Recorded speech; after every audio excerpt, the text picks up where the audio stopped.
Hello, everyone, and welcome to another installment of Familiar with the Matter, the show in which I talk to people who know things about stuff. And once again, today we are joined by Sarah Krause from Alternis Productions for a follow-up regarding her project, Chicago Shadows, of which she was the writer, the producer, the star, and probably several other hats I'm not even aware of. Sarah, hello. Hello, how are you? I am doing great. It's kind of interesting when I listened back to our previous interview. I noticed something. We are just two days shy, I should say, of exactly 1 year since we talked last. Oh man. Yeah, the timing is kind of bizarre, but there you go. We're 1 year out. So as I suddenly forget my own internal script, yeah, it just left me. Anyway, so what's been going on with you? This year has been, since it has been just about a year, what a difference a year makes. What a different world we're in just after the last 4 months and everything else. How have you been holding up or adapting to it? Definitely. I'm fortunate enough to have a job where I've been able to work remote in the meantime. And then taking away the commute time here in Chicago, I've had a little bit of extra time to skill build a little bit and build the business and focus on the release. And so I've been lonely, I guess, just like everyone else. I miss people. Yeah. But it's been a great time to learn new skills. So last year we were at 46% funded of your Kickstarter. And then of course things rolled after that.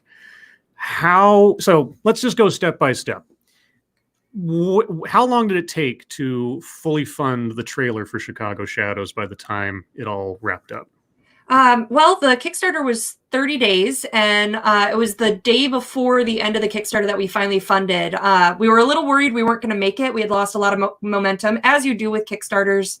It's the first 3 days and the last 3 days that really are the majority of your funding. So we'd really been pushing. And finally, on the Saturday, it was going to end on a Sunday. And on the Saturday, we decided to live stream and embed the live stream in the Kickstarter itself so people that were passing through could see us. And we went up little by little by little. And we were $800 away after 6 hours of streaming. And we were like, okay, guys, we're going to call it. We're going to jump off the thing. And in the last 15 minutes of our stream, someone dropped in $800 and we made it. Yeah, nice. So it was down to the last minute.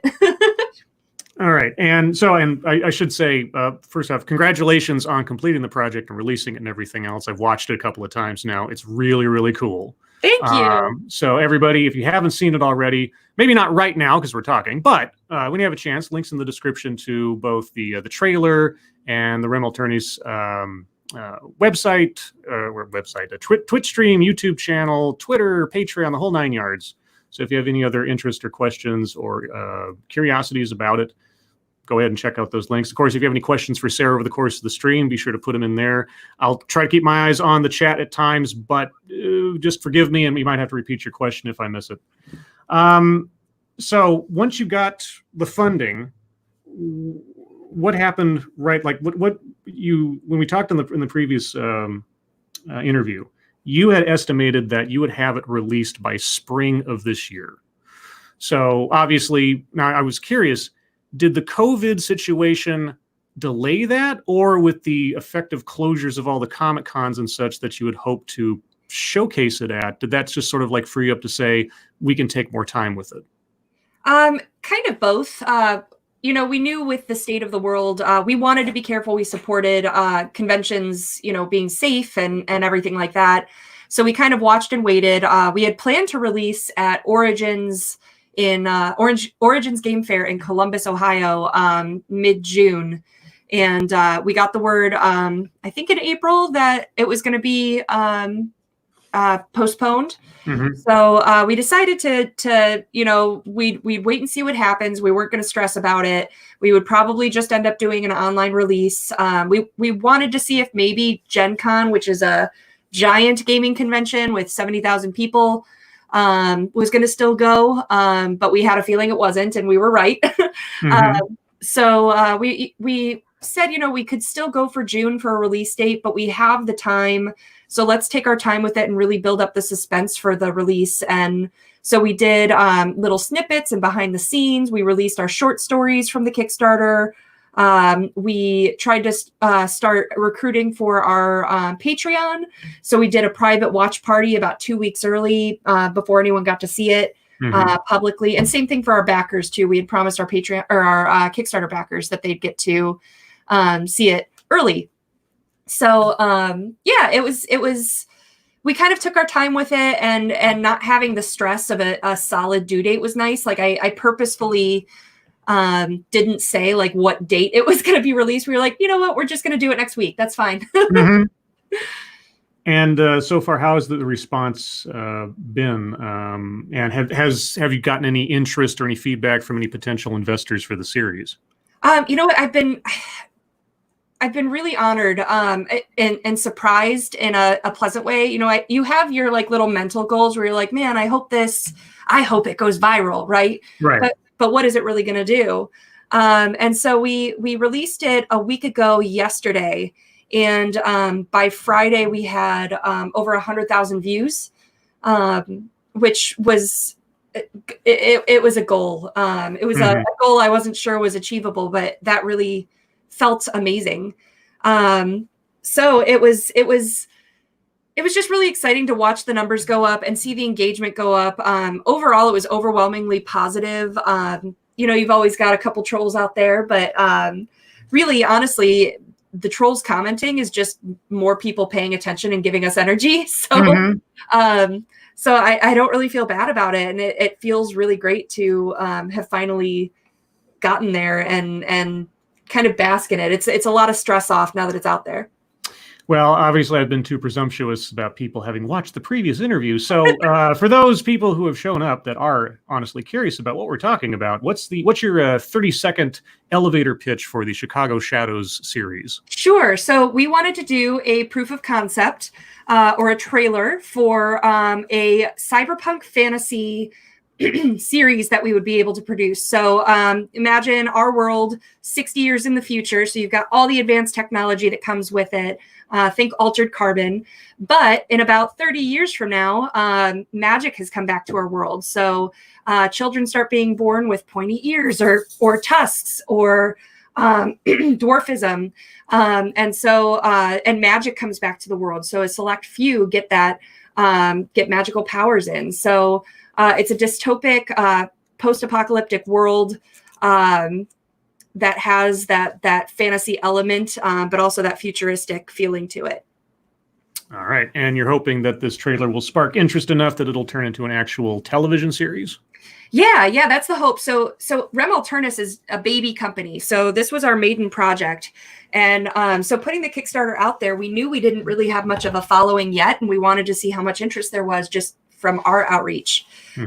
So now as we've done more, as people have gotten to know us a little bit better and getting, the 100,000 views and everything else, that's going to be the piece where it's like, all right, are we ready for a Kickstarter for the pilot? What partnerships do we want to have going into this? What are the possibilities and what could this really become? Okay. Now, getting back to some of the nuts and bolts, because the original interview I did with you was about film production or independent filmmaking and things like that. But prior to this, you'd never actually made an independent film before. Is that correct? Yeah, I was my degree was in multimedia performance studies. I created my own major, and it was in film acting, theatrical acting, and voice. And I fell in love with the story enough, because this actually all started from sitting around a table with friends and playing a role-playing game. And we realized we had something really special with these characters and this world and this story. So turning it into, I started actually writing it to try to make it a novel. And I am not a writer. It was just word vomit. But as I was doing that, I had a dream actually that we made it into a series. And it was really funny when I woke up. And then it just stuck with me, and I was like, no, I want to do this. And so it was that commitment to it, knowing people that can do the things that I can't do. We've just been very, very lucky. Even the Kickstarter itself, the funding that we had asked for, we knew again that our audience was limited. So everyone that was involved in this worked for cheap, if not free, because they wanted to see this trailer and this story come to life, and hope, they invested their time and their resources in hopes that we could get a pilot. Now, you mentioned your education, and I was curious, how much of that education prepared you for the steps in this process? Like, did you find it, was it useful? Was it sort of one of those things where, I set up, I didn't get an education in college, and it just sort of like a false sense of security about what I'm going to need to do? Or how did that feel for you as you went through the process? You know what, as an actor, it didn't help me too much. It was more the relationships that I had built in college. I was friends with a lot of the, excuse me. Mm-hmm. I was friends with a lot of the film production majors. And so I kind of just through hanging out with them, I was like, oh, I need editors, and oh, I need a director of photography. And, being on sets and stuff, I kind of knew distantly what I needed, but I also knew I didn't have the skill myself to do like a high quality production. And not make it look like I went out with a GoPro and and made something. So a lot of this business is connections, and I don't know what it is, but the gaming industry, gamers are sincerely passionate and talented people. Yes. So if I didn't know someone that had the skill, someone I knew someone that had the skill. So right. We actually partnered with Red Leg Films.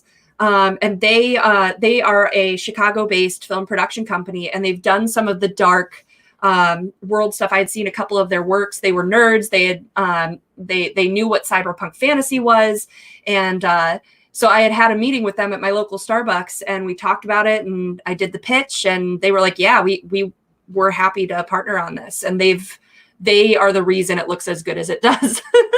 Yeah, I've found over the years that it is quite an interesting subculture when it comes to people who fuel their pastimes on imagination, and then what other areas of life that leads into, and just how artistic and creative they can be. Yeah. And of course, like you say, it's all about networking. Like, I know a guy who knows a guy, or I saw this guy do this thing. And especially with social media these days, it's even easier to sort of showcase either your artistic work or your technical skills between people that might not otherwise know that you have that ability. Right. So again, back to the sort of the I'm curious about the business side of it. Did you come in at or under budget? We came in, we pulled it off. We had business expenses that, took us beyond our means, but we wanted to focus the Kickstarter funds on the project itself. Mm-hmm. So we were in budget to get the Kickstarter rewards out, plus, all the fees that they take and stuff like that. And then we ended up handing over about $11,000 to Red Leg for the trailer itself. And again, worked for cheap, if not free. Sure. So the difference is, between this and an episode, really, we should have probably had at least $30,000 to do this if I had just hired them outright. Mm-hmm. But taking a look between that and the film industry is really expensive. Yes. So to do a pilot with the level of quality that we want to have, we're looking at like $300,000 budget. Yeah, when you said originally that an episode would be like $150,000 or something, I thought that's awfully low. I mean, I suppose it's possible, but these days, even with technical mastery and everything else, it's got to be bigger than that. So yeah, I've learned a lot more. Yeah, but that's what I want to ask is so it's one thing to sort of come up with the idea and work on a script and have all that energy go on, but did the actual mechanics, the production, the business side of it, all the arranging and organizing throughout that process, do you think your passion for the idea maintained itself? Did it increase? Did it decrease because it became more of a slog? Like, how did that happen at all? There were moments that it was hard, and I struggle with anxiety. So there's moments where I'm like, oh God, I can't do anything this week. Yeah. But I have a really strong team of, right now it's all volunteers at REM. But like, we support each other. We have weekly meetings. We've been meeting weekly for 2 years now, every Wednesday. And sometimes, it's and I expect them to be able to tell me as well, where it's like, hey, I've got something personal going on in my life. I can't can't deliver this week. Mhm. And then we reassign or we postpone or whatever it might be. So we're very like forgiving of that. But we had enough time, and honestly, like I've been told multiple times that we've gotten as far as we have based on pure enthusiasm. I will say, like, for anyone looking to start their own business or start, something artistic like this or anything else, like you have to really get it. You have to want it. Because it's hard and there's a lot you don't know. There's a lot of learning curve. There's a lot of work to be done, and a lot of asking for help and calling in favors. And it's absolutely worth it. I can say that looking back. I'm really proud. Like, this is one of my most proud accomplishments of my life. But even if it goes no further, like the fact that we got here and nobody told us no means the world to me. But it's also, it was a lot of work. Oh, sure. I mean, yeah, just a few minutes and everything. I mean, I remember seeing on several like commentary tracks for movies and things that talk about how, yeah, see this scene, it lasts 3 seconds. Yeah, someone spent 2 months to make that prop or whatever it was, just so it would be there long enough to set the scene and to fit everything. I learned about CGI. Anytime you see CGI, about like, especially if the entire screen is CGI, about 2 seconds is 40 hours of work. Yeah. Now, just as a sort of pseudo commentary track, what is the story of the trailer as we see it? Like what scenes? I mean, there's not necessarily a narrative taking place per se, but what are we seeing and what is being set up in the trailer as people watch that? Yeah, there's a little bit of a narrative. We wanted, the action, and we wanted to show what the world was capable of. But deep under the spectacle is a bit of a story that will be coming out. So what it is these are a team of basically criminals. So they, in this future dystopic world, the corporations really run things more than any kind of political system. And you're either part of them or you're outside. And if you're outside, you're just trying to survive. So these people are outside, and they're taking whatever jobs they can. So Curie, who's the character I play, plus the spoiler, the guy that's beheaded, the elf that goes into the Matrix, the orc that's in the motorcycle shop. We're all part of a team, and we're getting a job. Meanwhile, on this job, someone else is going after whatever this target is that we're after. And now we're on the run from this cyber ninja guy. Yeah. Who looks really cool, by the way. That was really cool. He's so cool. He's terrifying. So he basically, the kind of sequence of events is, we're getting ready to do the job. That's when you see the orc. That's when you see the elf. He's going into the job. And then we get intercepted. So the fighter takes over, and meanwhile I take off running because I can see how this is going. And then the cyber ninja comes for me, and that's kind of where we end up at the end, where Curie is just finding her magic. And part of the story as well, here's a sneak preview into the pilot and everything. Her specialty is actually ice magic. So she's very cold and calculating, and her magic reflects that. But when she experiences intense fear or anger or any of those intense emotions, she kind of loses that facade of control, and it turns electric. So her fear of this guy is kind of what ends up protecting her, and she grabs the sword, cutting up her own hands in the process, but it's worth living. So she shocks him, electrocutes him, and then the morning comes, and she looks over the desolation that is a futuristic Chicago skyline, and this is her world, and it's changed. Okay. Now, like you said, 2 seconds on screen, 40 hours of work. In In the abstract, over the course of the production, what was the biggest catastrophe? But then, in contrast, what was also the happiest accident? Biggest catastrophe. Gosh, honestly, Red Leg was so professional. It went very smoothly. If there was catastrophes, they didn't really let me know about it. I'm thinking Murphy's Law's got to apply here sometime. You know, it went too well. I'm sure that there was. Let me think, because the shoot went very well. They were so organized with it. How long was the shoot? The shoot was 2 days. We shot February. Was it a leap year? I don't remember anymore. The 28th and March 1st. So right before COVID rolled out. Right. Oh, you know what? I've got one. COVID broke out before we were able to get the voiceover. And so the voiceover is actually recorded by phone by the Black actress in our series. And so we didn't get the quality that we wanted. We didn't get she wasn't in studio, so we couldn't direct her. And that's honestly one of, from the comments that we've gotten, that's one of our complaints, is the quality of the voiceover, which always we could go back and fix when all this is over. Sure. But I would say like that was the biggest roadblock. And then our biggest, what was the other question? The biggest. Oh, your happiest accident.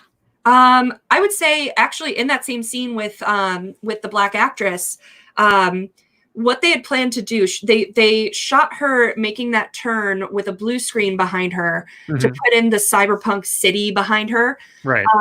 But what they wanted to do, they had bought a little dragon statuette, because she's her title in the script is high powered CEO, but she's a dragon. She's the biggest bad that we can get. She's gonna murder our faces. But so what we wanted to do was, as she turned, we wanted to position that dragon statue so it looked like her reflection as the dragon was turning. Oh, okay. But they were trying to do it and it just wasn't coming through right. And I guess our CGI guy walked behind them and was like, what are you guys doing? And they were like, we're trying to get this and it's not going right. And he's like, I could put a dragon on the billboard in the cityscape. And they were like, yeah. So that's how, like, if you look in the background of that cityscape, there's a dragon moving for one of the billboards in the back. Okay, that's cool.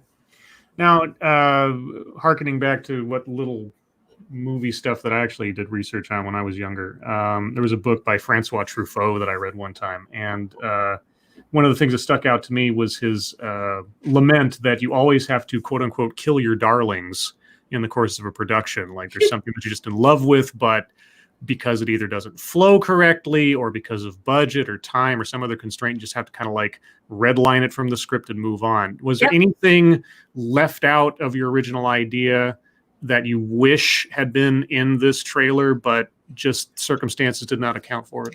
So again, this has been a learning curve for me. So actually the entire thing was a rewrite. We had a trailer where what we wanted to do actually is in the pilot episode, as it's written right now, it could change. But the opening scene is Curie coming from a run where, like, a job that she's doing with her group. They're all in a car and they all look beaten up and gross and stuff like that. And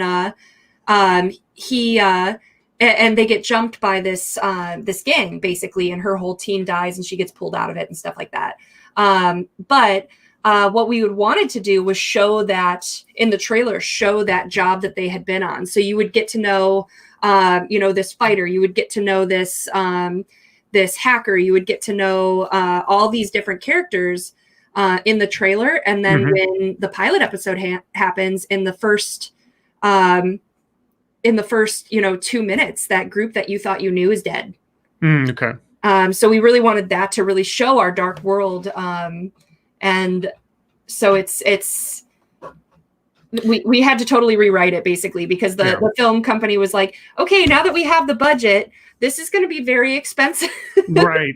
And just for everyone's edification, because I speak gamer, when she's talking about run or job, they're talking about a caper, a criminal, like theft or something like that. So, I mean, just to make sure, because I know some people are boomers. They need to be educated. But anyway, okay, so you wanted to have sort of a mini showcase of the team working together, and they come back and say, yeah, that's beyond your means. So then when you're given that information after all the buildup and the writing and everything else, you effectively have to start from scratch. What was that like? It wasn't too bad, actually. The film company really took on trying to like they did a rewrite for us, and then my head scriptwriter and I took a look at it and really made sure that it fit into the world that we had, and made some edits. So we were back and forth a couple of times for the new script, but we really did like the cinematic way they did things, and they were very smart. They convinced us too, because they did storyboards, and so seeing like their vision kind of come together, where it's like, you know, we could see a little stick figure drawing of Curie with the sky, like staring at the skyline or running, or, you know, that kind of stuff. We got to visualize it a little more, and really cinematically, it looked really nice. And given that this was sort of your and your friends' brainchild, was there ever any like stress over having to give up control over the direction of things, like just for the sake of like the production or the special effects? Somebody did something that wasn't in your mind when you did it. Was there did you feel more or less comfortable with putting your baby into somebody else's hands?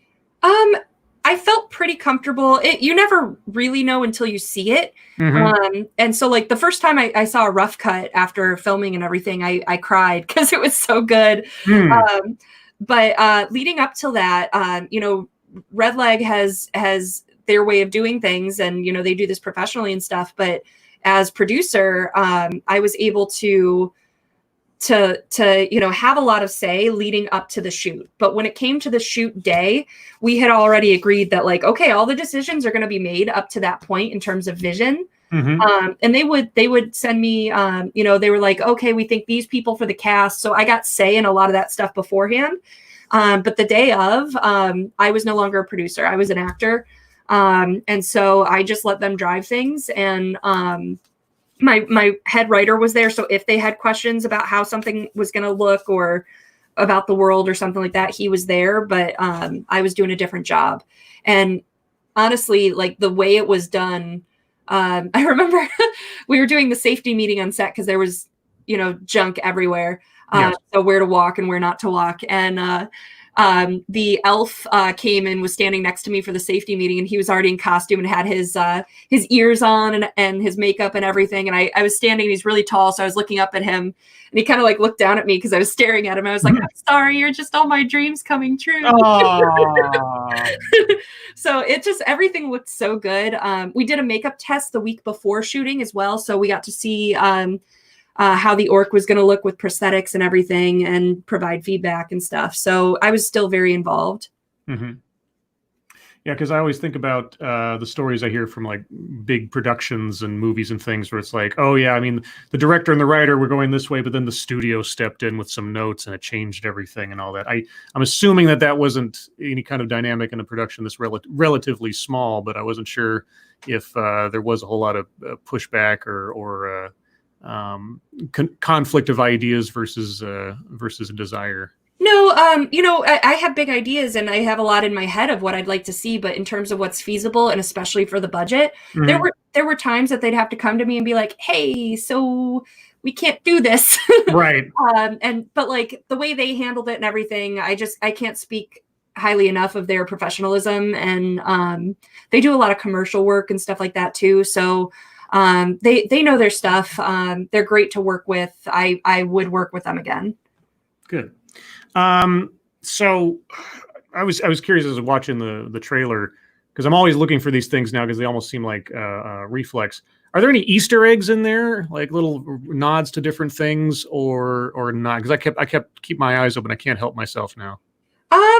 You know what? I feel like there are, but it's been such a long process. I'm like trying to think and remember them now. I know that when we did the Kickstarter, we had music written for one of the videos for the world. So it's on our website too, where you can just read about the world as it is. And that composer, the very last like 2 seconds of the video, has these 2 little ping sounds, and it's a nod to one of the original Shadowrun video games. Oh, okay. And we've got so many Shadowrun writers, and the line developer is a consultant for us. One of our first one of our first backers for the Kickstarter was Catalyst Game Labs that produces Shadowrun. Yes. So they've been a fan of ours and partnering and stuff like that. So it was really great to do that little nod.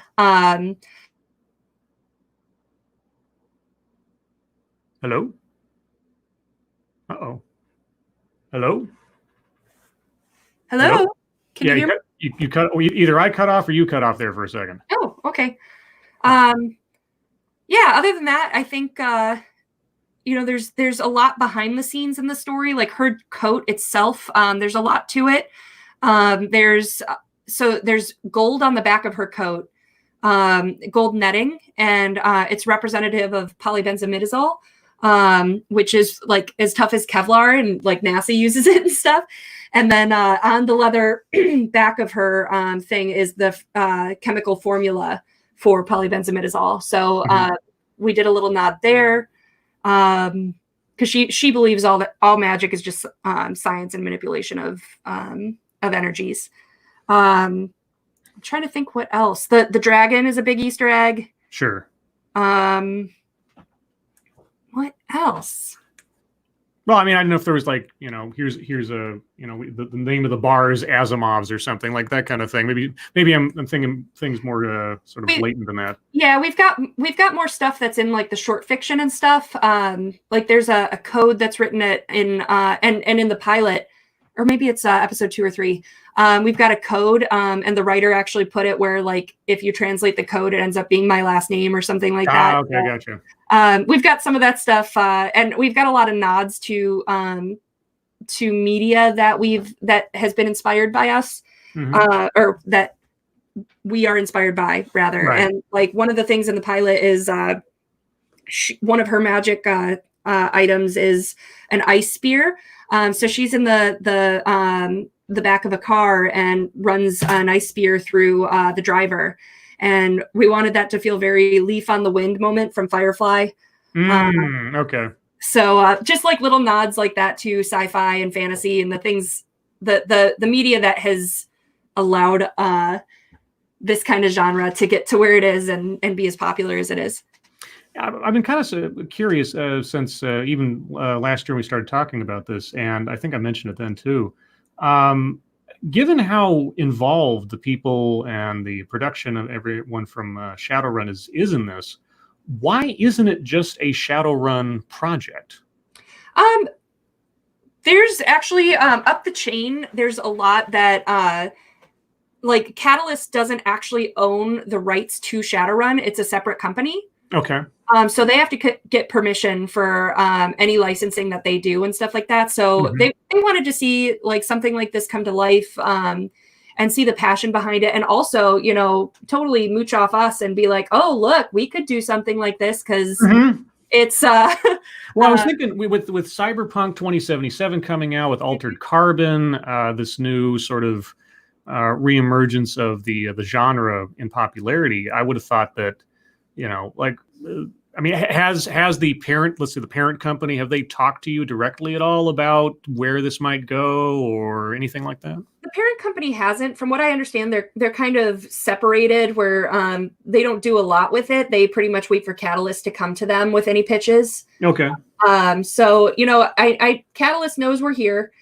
We did reaction videos with a lot of the cyberpunk fantasy influencers in the genre, and we got like a lot of the Shadowrun writers together that hadn't helped us to talk about it. We did like a reaction video while they were watching it, and then also we had Catalyst themselves get on. So we had the line developer for Shadowrun, we had the fiction director, we had the BattleTech, which is another game that they produce, the BattleTech guy, and we had the president of Catalyst all on. So the fact that we got their reactions and they were really positive and stuff like that we'll see where this goes. Really, I want to let it go this summer and see how much following we can build. And we have gotten a couple people reach out to us about investing, about partnership, like maybe making an RPG based off our world, where they have the rule set, they just don't have the shell of the world to put around it. So they've reached out to us to partner, and we're kind of like, let's wait and see. Let's see what our options are when all this is out. Yeah, I don't want to rush into anything. Got to let it percolate a bit. Right. Yeah. So what I guess I'm trying to think here. What was the most surprising part of what you learned out of this? That's like maybe something like I didn't know I had it in me to do X, or I thought I would be able to do this, but then over the course of the production, I found out I'm not quite as keyed up as I thought I was. Was there any sort of like self-discovery over the course of this? I think so. It's a constant reinventing. In my real life job, I'm a manager, and so my approach is very like everyone needs something different. So the way I speak to you is going to be different than the way I speak to this person, because it's, some people I can be like, hey, you're screwing up, stop it. And some people I can be like, hey, so, found this, is everything okay? It just depends. So with my team, it's been adjusting for that. And it's also sometimes realizing as I'm, like I said, with anxiety, getting deeper and deeper, sometimes I have to step back and be like, okay, I can't do all this right now. What are our priorities? Right. So I actually have my to-do list in front of me right now. And we just partnered. We're actually co-producing a graphic novel now that's set in its own world. It's called Clockwork Circus. And it's like D&D steampunk a little bit. But it's something where it's like, I want to get that all planned out, and we're going to be talking about it a ton this summer and stuff like that. But then I realized that I can't plan for that right now. I got to focus on the release and some of our other commitments as well. So we will get there, but it's something where I kind of have to reassess and that's been a big challenge for me, because I want to learn everything. I want to know how to do everything. I've learned a ton about social media that I didn't care to know. Oh, yeah. Search engine optimization and so on. Yeah. I actually used to say for Twitter, I was like, I don't speak twit. And now I'm like, okay, we're 400 away from 5,000 followers. Let's go. So it's I've had to learn a lot. I've done a lot of Udemy classes for social media and how to kind of execute a lot of this. I've learned OBS. I've learned streaming. So it's been a giant learning curve in the past year. And there's times where, I'm just exhausted and I'm like, you know what? It's going to be a TV day. Nobody talk to me. But for the most part, I do love it. And I love what this has become and challenged me to do, and shown that, I don't think I could have 10 years ago, not knowing a lot of this stuff. I'm not sure that I would have had the confidence to be like, well, we're going to do it anyway. And now, like, just figuring it out piece by piece, like I can see where anyone can do it. It's discipline. But if you've got something you're passionate enough about, you can make it happen. And your passion is going to inspire other people to help you succeed. So. Yeah, between talking to you and another one of my interview subjects, subject sounds so clinical, but you know what I mean. Jim Healis, a guy who just decided one day, I'm going to create my own comic book, and then went through I had no prior experience, just went through everything. Now he's got his own first issue out, second issue's coming out. It's a very sort of passion project, and I've had my own sort of experience with the whole YouTube channel thing. Just one day I decided to do it. I'm going to do it as best as I can, see where it goes. And all the things you learn, we just decide one day, okay, let's just try. And it's really difficult just making that choice, making that first move. It's all very cliche. The first step is the hardest. Yeah. But if you keep at it and you pick away and you understand that it's a journey and not a race, you really surprise yourself sometimes with not only what you end up doing, but what you end up learning. Oh yeah. So I'm very much appreciative of that, and also very impressed with what you ended up doing. and making and what the final product is. Well, final unless you redo the voiceover. I was going to say, if I had one critique about the thing, my one critique, it's that voiceover sounds a little bit off compared to the rest of the production. But now that you've explained it, and it's just they can be fixed in post, as they say. Yeah. Yeah, I'll look for that one. But I thought I'd turn over the last few minutes over to the chat. Oh, sorry. Was there anything else you wanted to plug or mention or any praise you'd like to give to anybody in particular before we go on?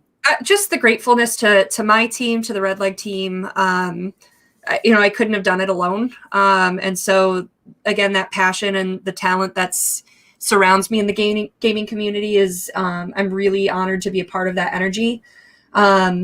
In terms of promoting anything, we do stream gaming. We do Dungeons & Dragons on Saturdays. We are playing Kids on Bikes on Wednesdays, which is kind of like a Stranger Things RPG. Mm-hmm.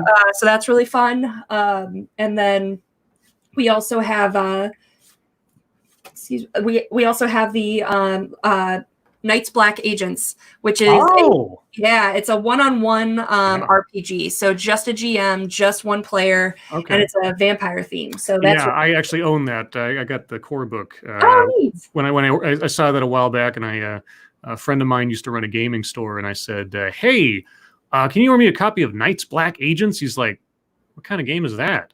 Because it's like this British sort of very relatively obscure kind of thing. And I'm like, it's a vampire game, because we're all big Vampire the Masquerade freaks, and I just like vampire games in general. And he's like, I'd never heard of that before. And so, I have my own copy. That's when he said that, I was like, aha, I know that. Yeah, we've only done one episode so far. It's been really fun. We have a professional actor as our main character, so it's been really fun to see him kind of learn the rules and emote through it. So yeah, it's been really fun. We have a Patreon channel, so we do bonus content there. So there's extra behind the scenes videos for Chicago Shadows and info on that. And then we also do bonus episodes of our streams where we just kind of do one-offs that are chaotic. So a lot of fun, a lot of laughing, and every little bit helps support us to produce more content. So. Yeah, and so those of you in the audience who are familiar with our friend Sinatra Says's D&D streams and things like that, take a look in the description of this video. There's links to the Twitch channel, the YouTube channel, the Patreon, whole nine yards. Follow Rem Alternis on Twitter to keep up with stuff. And if you're cool, I think we'll see if we have any questions from the audience. Sure. So guys, if you have any curiosities, questions, anything else, if you've watched the trailer over the course of this stream or otherwise, or if you've watched it previously when I tweeted it out, if you have anything you'd like to ask Sarah. So where can people find you next? Like, you got something going on today as far as like a stream or a game? I don't. The next stream we have going on is tomorrow. It's the Knights Black Agent. That's at 8:30 Central on our Twitch channel. And then Wednesdays, Kids on Bikes in the same place from 7 Central to 8 Central. And then we have on Saturday our D&D Episodicals campaign. So we're making our way through each of the campaigns that are out there, starting with the starter set. So if you've been interested in like what D&D is all about and you have no idea, we've been trying to explain it along the way and tell a story and draw new people in. And that's been our most successful show so far. So cool. Yeah, my audience being what they are, they're having a deep conversation about colonizing Mars. BG asked, what is your favorite rule set? I'm assuming tabletop or otherwise. Favorite rule set. Man, I think in terms of rule set, I'm not a crunch person for RPGs, so probably D&D 5 because it's pretty easy. You make a character in like 20-30 minutes, depending on if you're a spellcaster and have to shop around for an hour on spells. I love the world of Shadowrun, but I am not. It's very crunchy, and so it took me forever to learn this. I think I told this story maybe in the first interview, but the first time one of the GM that the game master that that ran Shadowrun for us and that created that world that I fell in love with and led to this. We were playing D&D and he was like, I want to run this cyberpunk fantasy game for you. And I was like, that sounds real stupid. So I actually really hated the idea of Shadowrun. I'm more of a fantasy person than sci-fi. But again, I just fell in love with his world and his story, and I got really into it. So I do not like the rule set as much. I'm used to it now, but I don't love it. I hate learning rules. I just want to play my characters, darn it. So yeah, I've always found that as far as like rule sets goes or with games, it's really a combination of who is your audience, like your group, and who are you as a GM or storyteller. Like if you just want to focus on the story and the characters, you can find a system or a game that has relatively light rules to it. Like let's say the storyteller system for Old World of Darkness. It's very straightforward, doesn't get into a lot of crunch unless you're a real rules lawyer, and you can just kind of move on. Or you have something where people are very technical and they want to see the exact nature of how their skills and everything work, and then you got like old school D&D or D20 stuff.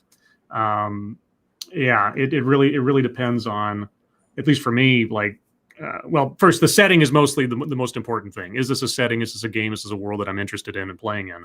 And then it's like, then I look at the system like, I hate system. Yeah. I try to like, I think of all these wonderful games I could run as a GM.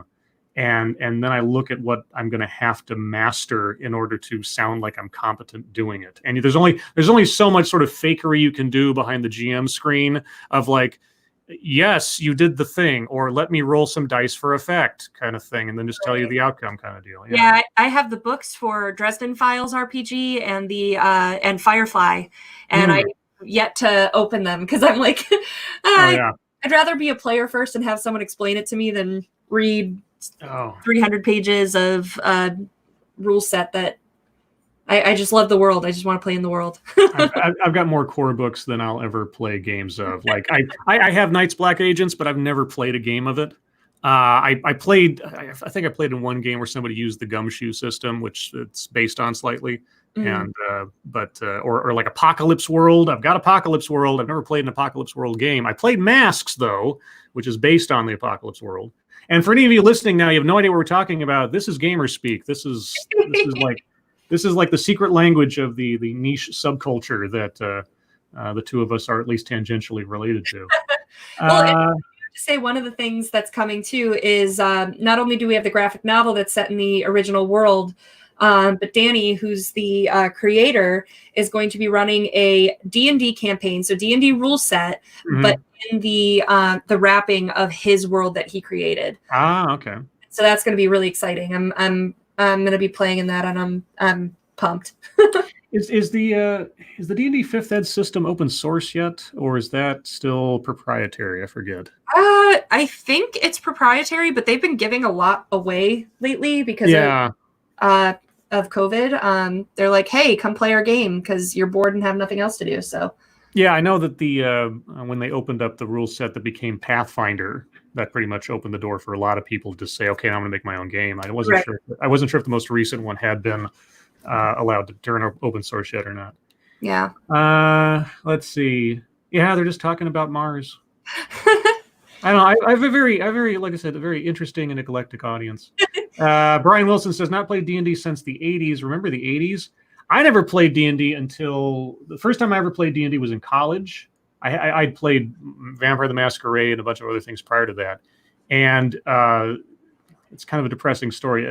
For the longest time, I only played D&D twice. The first time, made up a character. The whole thing started out where the village that we're in is attacked by our army of imps or orcs or whatever it was.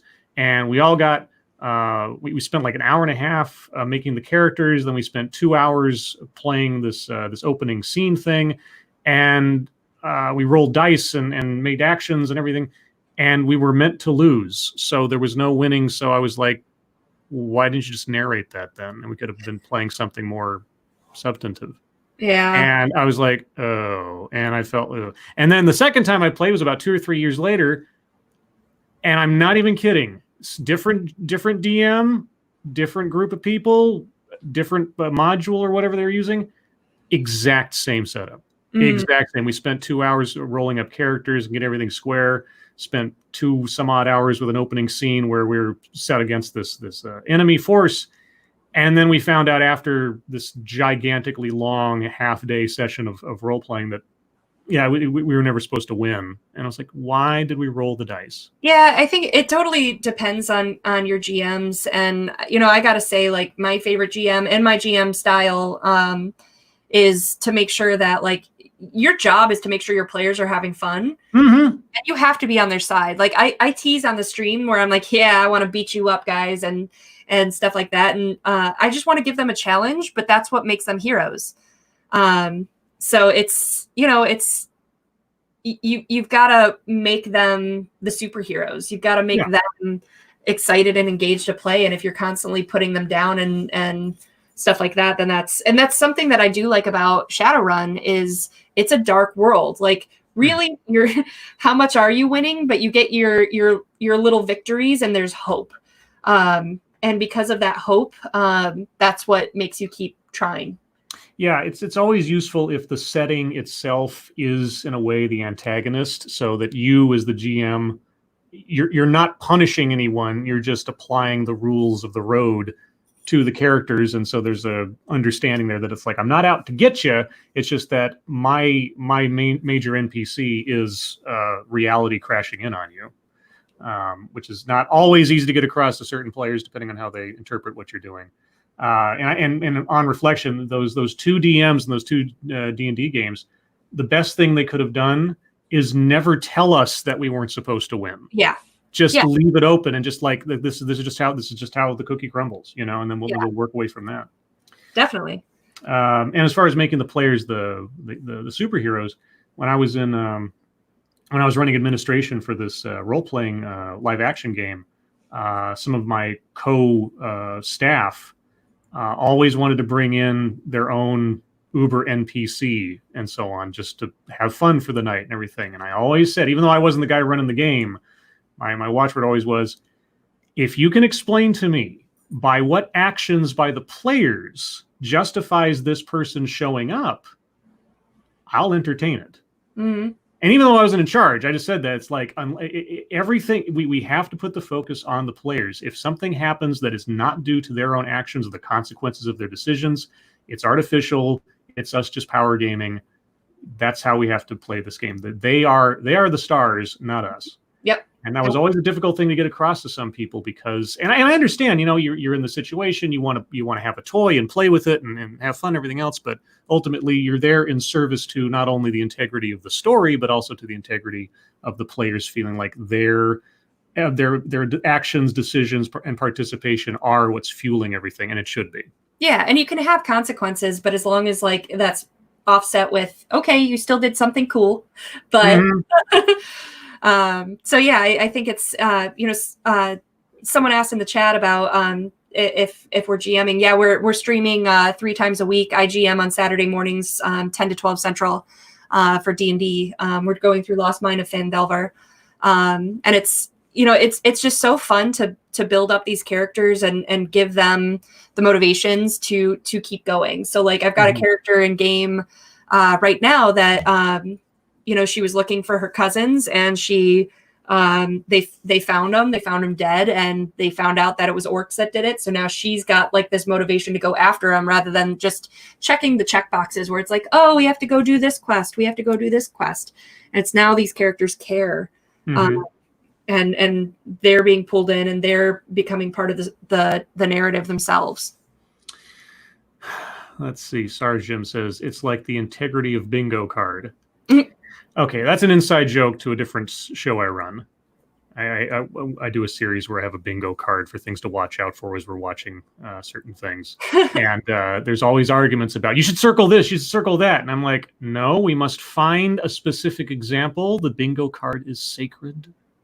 And so, yeah, when I think about players, because it really helps to have been a player and also been a GM in these things and know. It's sort of like working. I think everybody should work retail once in their life so they know what it's like on the other side of the counter, so you become a better customer.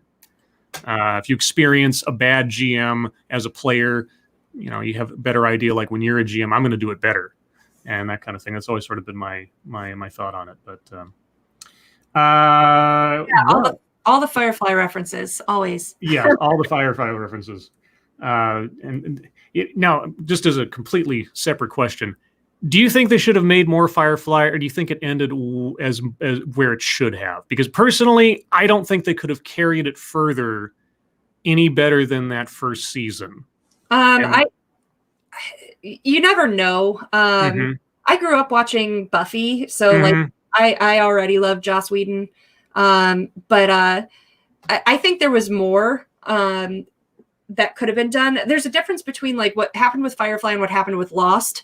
Lost was supposed Lost was supposed to be 3 seasons and then done, but it did so well in the first season that they were like, give us 6 seasons, and he's like, but I don't have a story for 6 seasons, and they're like, do it anyway, and it's like, well, this is trash now. But for Firefly, I think he had a plan, and I would have liked to see that full arc develop without it being, bastardized like Lost. But didn't Serenity kind of show that? I mean, he had the chance to kind of do. Do you think he just tried to do too much with Serenity, or? Yes, Serenity just hurts my heart. Yeah. There's a lot of shows out there where it's like they had a really great idea for a first season, it went really well, and then they're like, we want to immediately have another one. I think of like Carnival. Carnival had its own problems production-wise, and then like Penny Dreadful. Penny Dreadful, I thought was great first season. Like, oh my god, it's amazing. And then every season thereafter, it's just like this is lacking, guys. Yeah. It's almost as if and even with Stranger Things, the first season was amazing, and then each subsequent season was kind of like, yeah. You had a really great idea. How do you carry that forward? I always thought Stranger Things should have been an anthology show. Like every season is a different story, maybe within the same universe, but not carrying forward the same characters over and over. That'd be cool. A lot of shows, I think, would do well to do that rather than trying to, keep beating a dead horse, for lack of a better phrase. Yeah. But hey, that's just me. Anyway, off track, off topic. Love talking with you about this kind of stuff. Yeah, I don't get to talk with other gamer nerds as much as I used to. So anything else you want to mention? Anything else that we should know about Chicago Shadows? Whatever, the floor is yours. Really, right now we just need the support. So please, watch it, follow us, subscribe, comment, like or dislike. Any feedback is helpful. And we still have lots of other things in development and coming out. And we produce, we are the editors now for Gadfly podcast, which is an electoral commentary, kind of explains like, this is this person from the Green Party and why they're ridiculous. So it's a lot of fun to listen to. They're hysterical. But Rocky De La Fuente is my hero. But there's just we're just starting. There's lots more to come. We actually changed our mission statement. We're no longer a nerdy film production company. We're a nerdy media content production company. And supporting other small people and creators, and especially right now that conventions are canceled and a lot of small businesses are really hurting right now. Sure. So we're all about promoting each other and supporting and helping where we can. Cool. Well, everybody, if you have any interest in Chicago Shadows or Cyberpunk or fantasy or Shadowrun specifically, or someone who might, links are in the description to all of Rem Alternis's outlets, YouTube, Twitch, Twitter, Patreon, whole 9 yards. And if you have any more questions for Sarah, you can find her, as you see on the screen there, at the Twitter address, Rem Alternis.